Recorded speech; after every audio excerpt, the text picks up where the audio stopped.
Seguindo nessa onda de informar, não é? A gente quer comunicar também, alertar que na próxima terça-feira, dia 2 de abril, é o Dia Mundial da Conscientização do Autismo. Essa data foi criada para ajudar a diminuir o preconceito e trazer mais informações sobre esse transtorno que, segundo a Organização Mundial de Saúde, atinge em torno de 70 milhões de pessoas no mundo. É muita, muita gente. A gente quer trazer esse tema, exatamente, a gente quer trazer esse tema aqui para o É de Casa, então a gente vai contar aqui com uma ajuda. Até já, Patrícia. Até já, Ricardo. Temos a nossa querida psicóloga Maíra. Como vai? Tudo bem? Um beijo. Eu já apresentando aqui também a Ágata. Oi. E a gente tem ali um pequenininho de 2 anos e meio que está aqui. Arthur, muito bom. A gente está aqui, a gente quer também alertar, não só a gente estava ali falando, dia 2 de abril é uma data super importante. E o Hugo, de 2 anos e meio, Agatha, a gente, há 6 meses ele foi diagnosticado com autismo. Sim. E a gente queria conhecer um pouco da história de vocês, então a gente quer rodar aqui um videozinho. Vamos isso? Eu sou a Agatha, tenho 29 anos. Aos 21 anos eu tive meu primeiro filho, Pietro. Depois eu conheci meu marido, Roger. E aí depois de 3 anos, quase 4, eu fiquei grávida do Hugo. Ele foi amamentado exclusivamente com leite materno até os 6 meses. E depois eu comecei a introduzir a alimentação. E até aí todos os marcos de desenvolvimento eram o esperado. Rolar, virar, levantar a cabeça, engatinhar, sorria. Começou a balbuciar. Quando ele fez 1 ano que a gente começou a ver as diferenças entre ele e outras crianças. Ele não brincava. Os brinquedos dele eram picotar papel, morder livro, rasgar os livros, não tinha interesse em chamar outras crianças para brincar. A habilidade de fala que ele tinha, mamãe, papai, água, ele perdeu completamente. Ele está dentro do espectro do autismo realmente, ele tem comprometimento em habilidades sociais, habilidades de comunicação. Você não sabe se ele vai falar, você não sabe se ele vai ter amigos, se ele vai estudar, se ele vai conseguir pegar um ônibus um dia. Esse processo até a aceitação comigo foi de muitas lágrimas. E com todas as mães que eu converso, esse processo é de muito choro. Eu quero que meu filho seja feliz. Não que meu filho tenha a profissão tal, o dinheiro tal, a casa tal, mas que ele seja feliz, se desenvolva, que ele consiga sorrir, que ele consiga brincar e que ele consiga os sonhos dele. É isso aí, ó. A gente já tá aqui tomando conta desse quarto e importante mesmo é que ele seja feliz. Maíra, bom, prazer, a Agatha tá aqui com vocês e aqui com o Hugo, que tá aqui dominando o espaço, que é assim que tem que ser mesmo, né?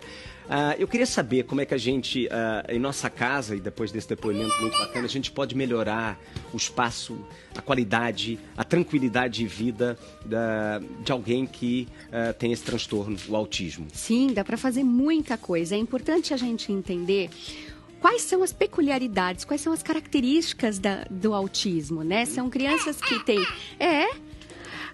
têm dificuldade na comunicação social, que têm interesses restritos, estereotipados e algumas alterações sensoriais. As alterações na comunicação, elas são na linguagem receptiva e expressiva também.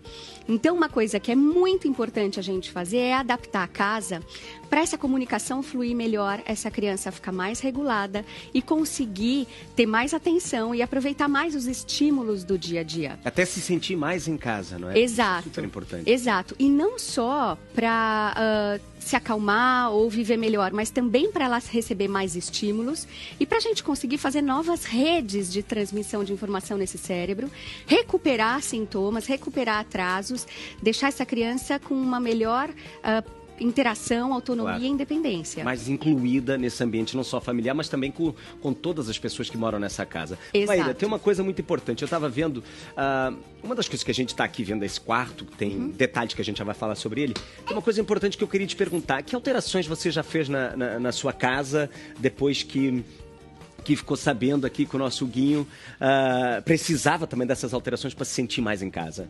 Pois é. Eu fui guiada pelos profissionais que trabalharam comigo, né? Como eu poderia criar um ambiente onde ele conseguisse se desenvolver tanto quanto em consultórios. Então, o que eu fiz? O que você está vendo aqui foi como virou o nosso quarto. A gente tem até umas imagens lá de casa, da sua casa, né? Que a gente até vai mostrar aqui. Até você pode comentar. Isso, eu botei os brinquedos assim, expostos, para que ele tenha interesse em buscar o brinquedo. Depois eu vi a necessidade de botar em potes com tampa de rosca, para que ele me peça. Então, ele vai vir a mim se comunicar, entendeu? Ele vai pedir, abre. E aí eu posso estimular. Abre, sim, abre. Então, potes transparentes com brinquedos que ele adore. Coloca no alto para ele apontar. Isso é muito bom, Agatha. Aliás, Maíra, uma das coisas que a gente estava aqui falando, né, até tomando também consciência desse universo que é bem amplo e tem muitas curiosidades. A Agatha fez bem, não é? Ela colocou os brinquedos ou um pote com alguma coisa que ele quisesse mais alto. Isso serve para quê? É legal a gente ter prateleiras mais altas para a gente estimular a comunicação da criança. Olha lá, por exemplo, ele não alcança, então ele precisa me pedir, a gente estimula o apontar. Entendi. Esse estimula o apontar, reforça comportamento verbal, dá função para o que ele está fazendo, para a comunicação que ele está emitindo. E isso é muito importante. Esse quadro de rotina, por exemplo... que a gente tinha aqui, vamos explicar. A gente pode montar para explicar. É uma coisa muito importante e é universal. Todas as crianças com autismo aprendem e entendem melhor a linguagem quando a gente tem materiais concretos e visuais. Isso dá um apoio e mensagem organização. mais rápida. É mais rápida e permite essa compreensão, porque às vezes a criança não entende o que a gente quer, não entende o que a gente está tentando mostrar e acaba se desorganizando, se frustrando, às vezes é agressivo e aí o autista acaba levando fama e a gente, isso que você tá falando, de agressividade, não é, né? Exatamente. Então, ter um quadro de rotina em casa, tanto para ele fazer as coisas que são esperadas para a idade dele, que a gente também subestima e acaba estimulando menos, achando que não é capaz, porque não entende, a gente pode montar, através desses apoios visuais, a sequência do que ele deve fazer. Então, colocar o sapato. Depois que colocou, tira. E aí coloca o próximo item. Se a criança deixar, ou depois que ela se acostumar, você pode deixar todos um embaixo do outro. Cada vez que ela fizer, a gente tira e mostra o próximo. O mundo previsível e organizado é o ideal para uma criança com autismo. Eles se organizam muito, com isso diminui a ansiedade. E digamos, a gente consegue ter, obviamente, uma tranquilidade maior da criança. Exato. Você fala uma coisa muito importante, Maíra, que é essa participação da criança e esse entendimento, esses códigos que vão sendo criados, que só facilitam a vida. Isso é super importante. Você explicou esse quadro de tarefas. A gente está aqui, bom, a Agatha conhece bem, mas a gente quer também trazer esse conhecimento para quem está em casa assistindo a gente. A gente já está aqui de caras, a gente olha para esse tapete. Então, me explica um pouquinho desse tapete com várias diferenças, né? Porque cada quadradinho tem uma textura, tem uma sensação. Sim. Hoje já é critério diagnóstico, faz parte do diagnóstico do autismo, mostrar que eles têm alterações sensoriais.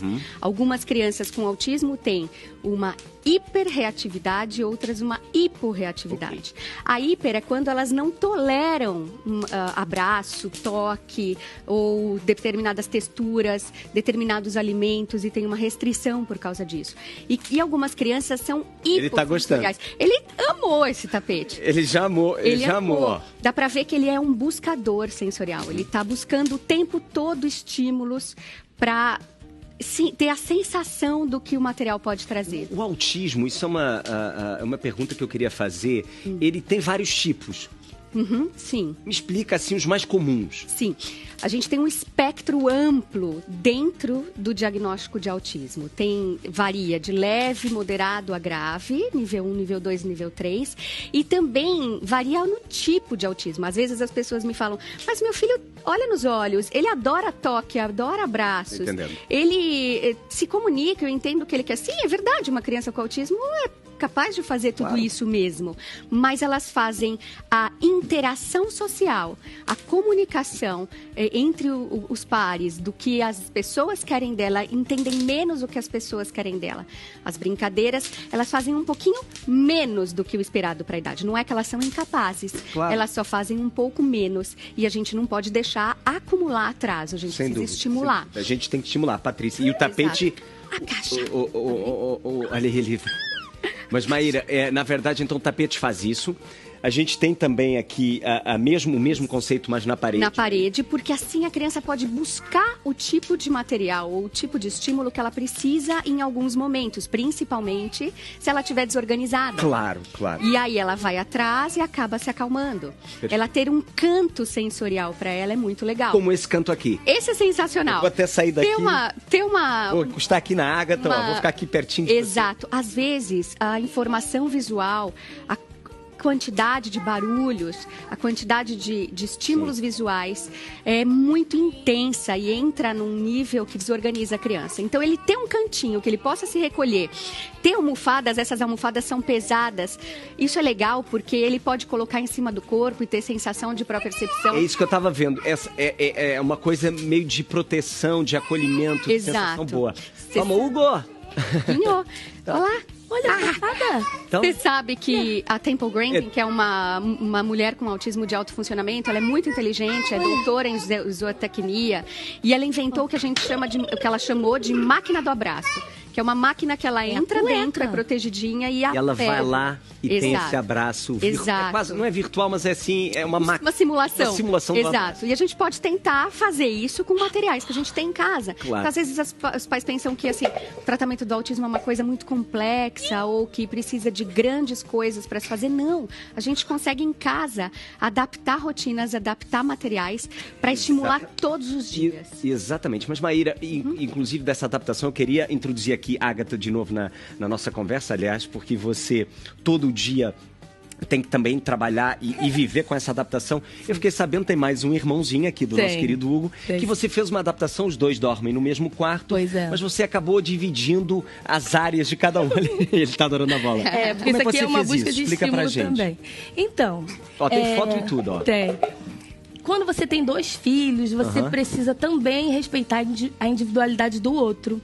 Então eu criei um cantinho para ele botar o Lego que ele coleciona, os bonecos, para que ele se sinta acolhido.